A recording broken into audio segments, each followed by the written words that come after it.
Zee 24 तास एक पाऊल पुढे।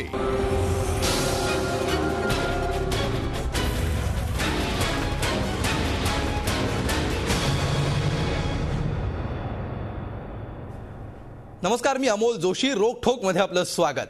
राखी पौर्णिमेचा मुहूर्त साधत अण्णा हजारेंनी आपल्या राजकारण प्रवेशाचे संकेत दिलेत। भविष्यात समाजसेवकाऐवजी राजकारणी बनून जनतेचं रक्षण करायचा इरादा अण्णांनी सूचक शब्दात पण स्पष्टपणे व्यक्त केलाय। आजवर राजकारणामध्ये कराव्या लागणाऱ्या तडजोडींमुळे राजकारणापासून 4 हात लांब राहणाऱ्या अण्णांनी आता त्याच ट्रॅकवरचा प्रवास सुरू केल्यामुळे देशभरात चर्चेला उधाण आलंय। अण्णांना राजकारणाचे वेध का लागलेत? समाजसेवक म्हणून अण्णांचा असलेला प्रभाव एक पक्षप्रमुख म्हणून टिकणार का? आणि अगोदरच मतभेदांचं ग्रहण लागलेल्या टीम अण्णाला राजकीय एकसंधता कशी टिकवता येणार यासारख्या विषयांचा सखोल वेध घेऊया जनलोकपाल ते जनप्रतिनिधी या खास कार्यक्रमात।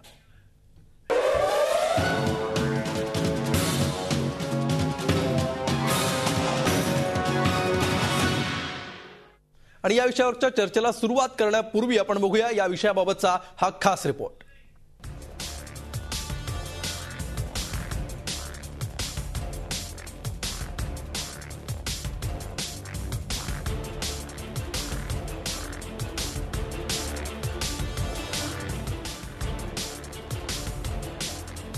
आणि अण्णा हजारे जनलोकपालच्या ट्रॅकवरून जनप्रतिनिधीच्या ट्रॅकवर आले। अण्णांनी बाहेरून सरकारवर आगपाखड करण्यापेक्षा निवडणूक लढवून पाहावी हा वेळोवेळी प्रेमानं, छदमीपणे, कुचेष्टेनं आणि तिरस्कारानं मिळालेला सल्ला अण्णांनी अखेर मनावर घेतला आणि राजकारण प्रवेशाचे संदिग्ध आणि सूचक भाषेत पण स्पष्ट संकेत दिले। अण्णांच्या या घोषणेला निमित्त ठरलं देशातल्या 23 मान्यवरांनी राजकीय पर्याय देण्याचं अण्णा हजारेंना केलेलं आवाहन। राजकीय पक्ष काढण्यात काहीही चूक नसल्याचं विधान अण्णांनी केलं आणि अण्णा लवकरच पक्ष काढणार हे स्पष्ट झालं। कई लोग गए और कुर्सी में बैठ गए और सत्ता में आ गए, वो सही विकल्प नहीं है। चयन करने के बाद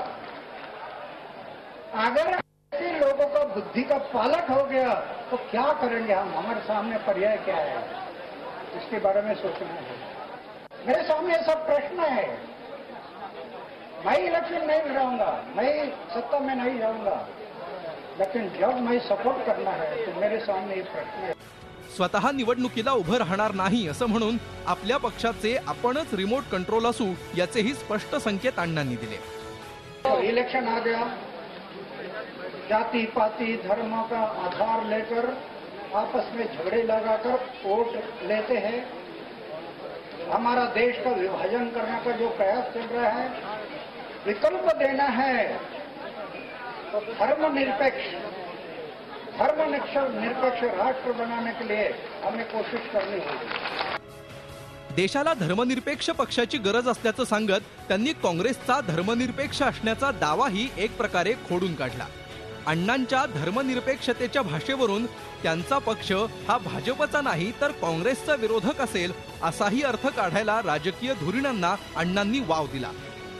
अण्णांनी अचानक टाकलेल्या या बाउन्सरनं गोंधळून गेलेल्या राजकीय पक्षांनी हा बाउन्सर तर आम्हाला अपेक्षित होता असं म्हणत चेंडू फक्त खेळूनच काढला।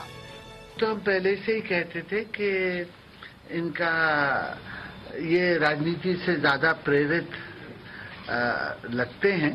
अभी से नहीं, पहले मर्तबा भी जब ये लोग धरने पर बैठे थे तो अच्छा है जो नीयत है वो स्पष्ट रूप से लोगों के सामने आ जाए। और ये भी हमारी तरफ से कई दफा कहा गया कि अगर आप इस पूरी व्यवस्था के खिलाफ हैं तो फिर आप खुद राजनीति में आकर व्यवस्था बदलने का प्रयास करें। अण्णांच्या राजकारण प्रवेशाच्या इराद्यामुळे काही प्रश्न उपस्थित झाले। राजकारणात तडजोड करायला लागते या कारणामुळे नेहमी राजकारणापासून दूर राहिलेल्या अण्णांना आता प्रॅक्टिकल राजकारण पटलंय का? सध्याच्या राजकीय व्यवस्थेत नव्या पक्षाला कितपत स्थान आहे? एक आंदोलक म्हणून अण्णांना मिळणारा पाठिंबा राजकारणात टिकेल का? एक समाजसेवक म्हणून अण्णांचं राष्ट्रीय पातळीवर असलेलं महत्त्व एक पक्ष प्रमुख म्हणून राहील का? आणि वारंवार मतभेदांच्या गर्तेत सापडणारी टीम अण्णा पक्ष एकसंध ठेवू शकेल का? अर्थात या प्रश्नांची शाब्दिक उत्तरं अण्णा आणि त्यांच्या टीमकडे तयार असतीलही, मात्र याची प्रॅक्टिकल उत्तर मिळायला मात्र 2014चीच वाट पाहावी लागणार आहे. झी 24 ताससाठी ब्युरो रिपोर्ट. आणि या विषयावर चर्चा करण्यासाठी आपल्या स्टुडिओमध्ये आहेत काँग्रेसचे प्रवक्ते सचिन सावंत. त्याचबरोबर आपल्या पुण्याच्या स्टुडिओमध्ये आहेत भाजपचे प्रवक्ते माधव भंडारी. पुण्यातूनच सामाजिक कार्यकर्ते कुमार सप्तर्षी सुद्धा या चर्चेमध्ये सहभागी होत आहेत. तर नाशिकहून या चर्चेमध्ये कम्युनिस्ट नेते DL कराड सहभागी होणार आहेत. आणि टीम अण्णाचे कार्यकर्ते आणि त्याचबरोबर सामाजिक कार्यकर्ते विश्वंभर चौधरी फोनवरून या चर्चेमध्ये सहभागी होत आहेत. सचिनजी, पहिला प्रश्न तुम्हाला.